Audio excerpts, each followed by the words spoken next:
Nous allons passer maintenant à l'hyperalgésie post-op, la solution en salle de réveil, avec 2 présentations. On posera les questions à la fin des 2 présentations. Tout d'abord, M. Forcione pour le côté paramédical. La souris est à droite.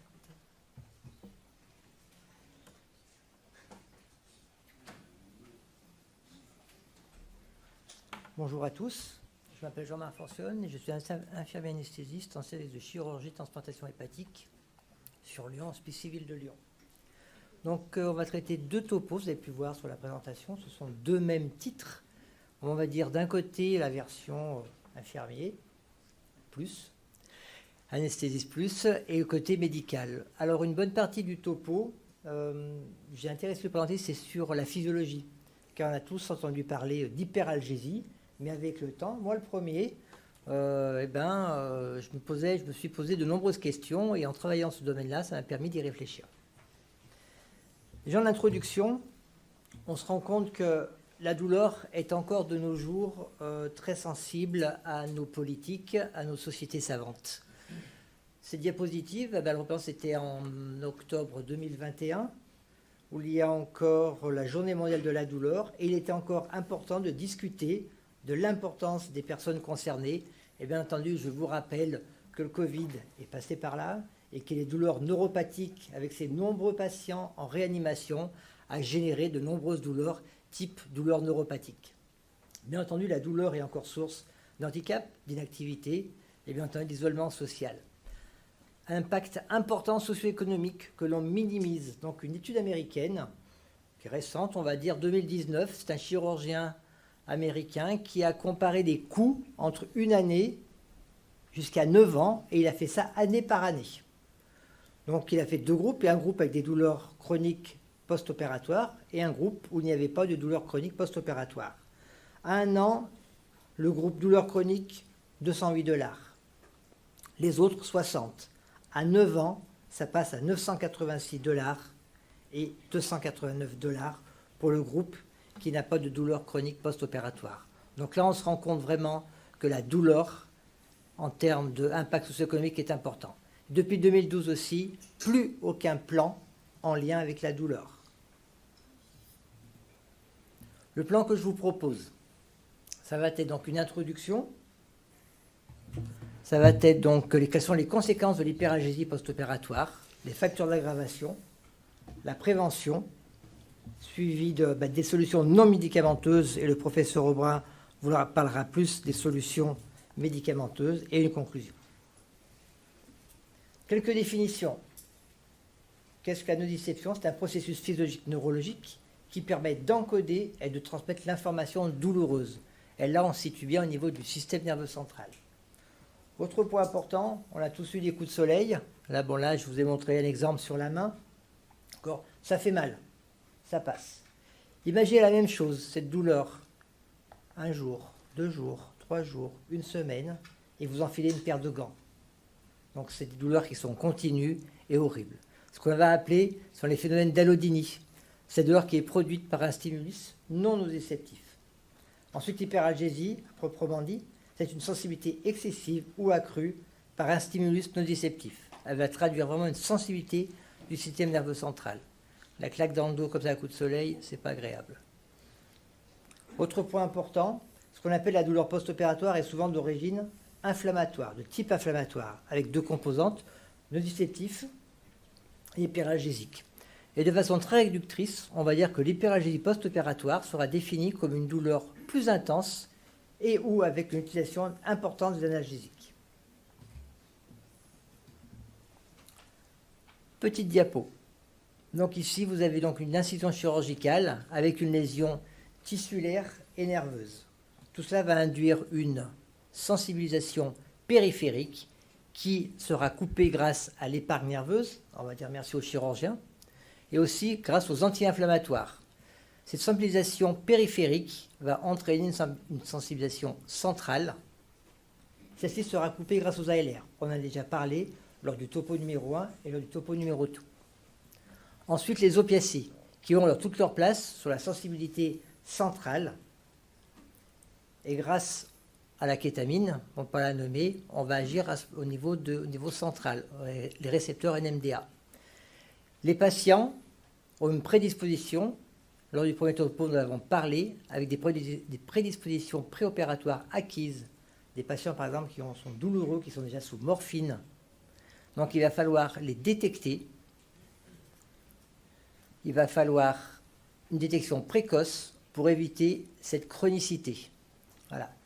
Vous avez bien compris que la douleur post-opératoire, que l'hyperalgésie est un facteur important de la douleur chronique. Autre point important, lors d'une extraction tissulaire, vous allez avoir donc une libération de substances qui vont être potentiellement algogènes.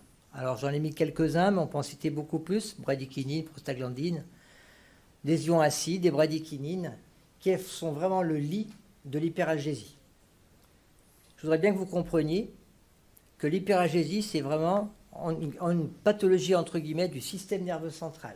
Et on va avoir une augmentation de la réactivité avec création d'hyperalgésie et d'allodynie, qui est un état d'hyperexcitabilité. Autre diapo qu'on peut retrouver, cette courbe, c'est la courbe, et vous avez en abscisse l'intensité douloureuse, et en ordonnée, vous avez la sensation douloureuse. Donc là, c'est une courbe d'une personne qui a mal, avec une intensité et avec une sensation douloureuse. Vous donnez des antalgiques, l'intensité va diminuer. Maintenant, avec la sensibilité à la douleur, dans le cas de l'hyperalgésie, cette courbe va se déplacer sur la gauche, avec une intensité qui va diminuer, avec une sensibilité douloureuse qui va augmenter. Tout ça pour atteindre des phénomènes d'allodynie et d'hyperalgésie. Donc une douleur plus intense, avec une sensation douloureuse plus intense. Autre diapo encore, ce que l'on appelait l'hyperalgésie primaire et secondaire. La brûlure, donc vous allez avoir une brûlure qui est schématisée ou une plaie opératoire. Cela va entraîner un excès nociceptif qui va provoquer une sensibilité du système nerveux central. Ensuite, va être générée une douleur qui va être amplifiée, prolongée. C'est ce qu'on appelle l'hyperalgésie primaire. Et dans le deuxième cas, l'hyperalgésie secondaire va atteindre surtout les tissus qui sont non lésés. Sur cette diapositive, vous avez le tissu lésé qui est à gauche, en rouge représenté, et ensuite le tissu bleu qui représente l'hyperalgésie secondaire. Et on voit bien l'intrication du système nerveux central, et on peut comprendre avec cette diapositive pourquoi les patients ont mal, même en zone non blessée, non lésée. Quelles vont être les conséquences de l'hyperalgésie? Donc, recommandation de 2016 qui nous dit que l'on doit détecter les patients pour éviter la chronicisation. On doit détecter les patients à risque de douleur neuropathique. La douleur neuropathique peut être évaluée par le DN4, douleur neuropathique en 4 questions. Et avec un score supérieur à 4, on peut faire le diagnostic de douleur neuropathique. Autre point, quelles sont les douleurs en lien avec des chirurgies à fort risque de douleurs chroniques? Donc, on l'a tous vu, c'est les thoracotomies, les mastectomies, les amputations. On voit bien que l'arthroplastie de hanche, l'arthroplastie de genou sont inférieures à 25%. Je vous rappelle simplement que nous avons une population de plus en plus vieillissante et que l'arthroscopie de hanche et de genou sont de plus en plus importantes. Et on l'a déjà dit lors de la première session, que c'est tout ça générateur d'hyperalgésie post-opératoire et risque de chronicisation. Quels sont les facteurs d'aggravation? Les facteurs sont en premier lieu tous les phénomènes d'anxiété, tous les phénomènes d'angoisse, catastrophisme, tout ce que le parcours individuel, ces patients qui reviennent maintes et maintes fois pour des reprises, style les patients qui viennent pour pose de VAC et qui reviennent régulièrement toutes les 48 heures pour ce pose de VAC. Au bout d'un moment, vous l'avez peut-être vu dans vos différents services, ils arrivent dans des états, je peux me permettre, pitoyables et très difficile de prendre en charge la douleur. Les syndromes dépressifs sont facteurs d'hyperalgésie post-opératoire et tout ce qui est avec l'âge. Plus le patient est jeune plus l'hyperalgésie sera importante, et aussi l'environnement du patient. Quelles sont deux études? Une étude première, une étude suisse. Quels sont les risques de douleurs chroniques post-opératoires? Ça va être tous les burn-out qui vont précéder la chirurgie, les facteurs sociaux, les arrêts de travail à répétition. D'accord. Le jeune patient jaune, facteur génétique, c'est certain. Une autre étude de 2012, plus ancienne, où on retrouve encore la même chose, ce sont les douleurs préopératoires, les traitements morphiniques, on en a longuement parlé déjà. Tout ce qui est symptômes dépressifs, je vais vite, hein, les états d'anxiété, catastrophisme douloureux et la somatisation. Que mettons-nous en place pour la prévention? Des traitements médicamenteux. Donc, nos deux collègues précédents nous en ont suffisamment parlé. Monsieur Aubrin, le professeur Aubrin, va encore vous en parler très rapidement.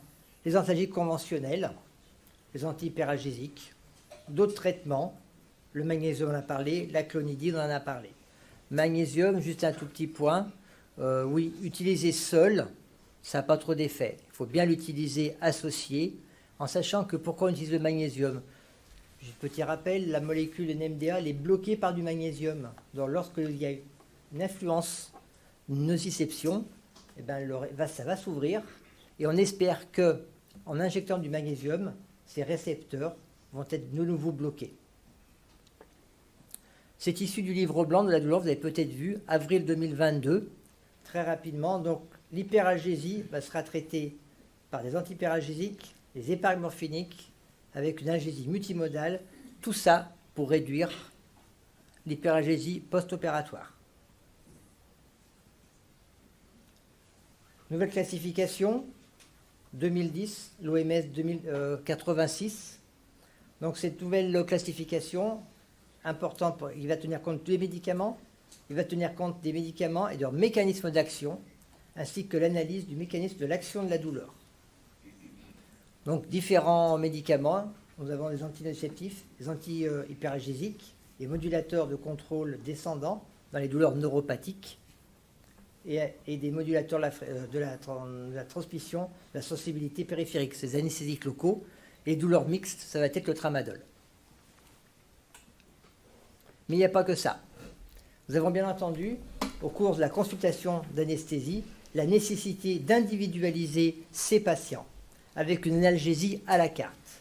Bien entendu, il faudra accompagner ces patients en préopératoire, patients anxieux, possibilité de mettre en place des mesures de l'hyperalgésie par différentes techniques, voir avec le chirurgien de faire une petite incision. Là, on n'y peut pas grand-chose, hein, mais bon, on sait très bien que plus l'incision est petite et minime, plus les lésions nerveuses vont être diminuées. Il y aura une limitation du traumatisme tissulaire avec une absence de lésions nerveuses. Monitorage de l'analgésie, je ne sais pas trop. La kétamine, qu'est-ce qu'il en est? De 2016, et là je vais aller très rapidement. Regardez bien les deux recommandations, et deux seulement. Il n'y a pas pour les petites chirurgies, comme disait le professeur, c'est pas pour les condylomes. Donc voilà, donc il faut bien peser le pour et le contre de la kétamine. Les solutions non médicamenteuses. Donc, surtout, à eux seuls, ça ne va pas supprimer l'hyperalgésie post-opératoire. Ça va être une aide à la consommation d'opioïdes. En sachant qu'il n'y a pas beaucoup d'études sur ces traitements, parce qu'il y a beaucoup de biais. Il est difficile de faire une étude sur les traitements non médicamenteux pour prouver leur efficacité à 100%. Des moyens simples, salle de réveil, le froid, ça on sait tous, on y pense bien, la glace, chirurgie orthopédique, les attelles réfrigérées, ça marche bien. En chirurgie plastique, sur les poitrines, ça marche très bien la glace. Le chaud, la même chose sur les douleurs musculaires, sur les contractures musculaires. Le toucher, le massage aussi, a son efficacité pour éviter, pour diminuer les douleurs, pour éviter que le patient soit hyperalgique. La nécessité aussi d'avoir relaxé les patients, limiter les conséquences négatives de la douleur. Pas plus tard qu'avant-hier, un patient en coloscopie, il hurle dessus, monsieur, j'ai mal à la jambe. Oui, c'est une coloscopie, je me suis dit, qu'est-ce que je vais faire pour lui? C'est un monsieur, en lisant le dossier, hyperalgiques, douleurs de la face, des douleurs extrêmes. J'ai simplement pris sa jambe, je l'ai juste massé, tenu sa jambe, bougé son genou, et dans les 2 minutes, c'était terminé. Il m'a remercié. Donc vraiment, la prise en compte du patient est importante. L'hypnose. Donc l'hypnose, qu'est-ce qu'elle permet? L'hypnose va permettre une dissociation. Elle va éloigner la zone douloureuse du corps par des techniques, mais surtout le point important, c'est que ça ne s'improvise pas. Il faut une réelle formation en hypnose pour qu'elle soit bénéfique. 2 études sur l'hyperalgésie et l'hypnose de 2021 qui ne sont pas probantes. Les résultats sont contrastés, trop de biais. Dans la 2e étude, ils ont carrément supprimé des patients pour montrer leurs résultats. Pareil, prise en charge de l'anxiété, référentiel de 2018, ou vraiment mise en place du score d'APIS pour l'anxiété. Nous avons 5 points, 5 items. Un score supérieur à 11 permet de dire qu'un patient est anxieux. Après, prémédication ou pas, la SPHAR ne le recommande pas. Là, il faut voir avec nos médecins anesthésistes et les différents protocoles de chaque établissement. La musique, c'est là qu'il y a le plus d'études. Donc la musique, elle a montré un effet positif sur la diminution de la douleur, mais les effets sont sans doute indirects. Elle va surtout agir sur l'anxiété, diminuer l'anxiété qui elle-même va diminuer la douleur. À noter que la musicothérapie, la musique, a montré ses effets plus importants en préopératoire qu'en post-opératoire en salle de réveil. Rapidement, difficile à mettre en place en salle de réveil. Tout ce qui est technique, comportementale et cognitive. Ça sera plus dans les services ou les services de la douleur.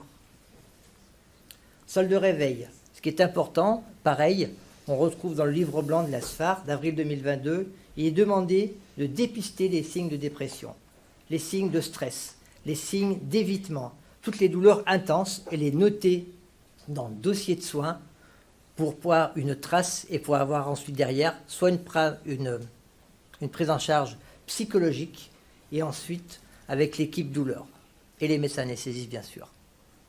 En conclusion, donc l'hyperalgésie, ce sont des phénomènes extrêmement complexes. L'évaluation pré- et post-opératoire de la douleur est des facteurs de risque essentiels. Et on l'entend plus aujourd'hui, et ça on l'a déjà entendu, par une individualisation de la stratégie thérapeutique. Forcément, prise en charge multimodale médicamenteuse et très certainement intégrative. Je vous remercie.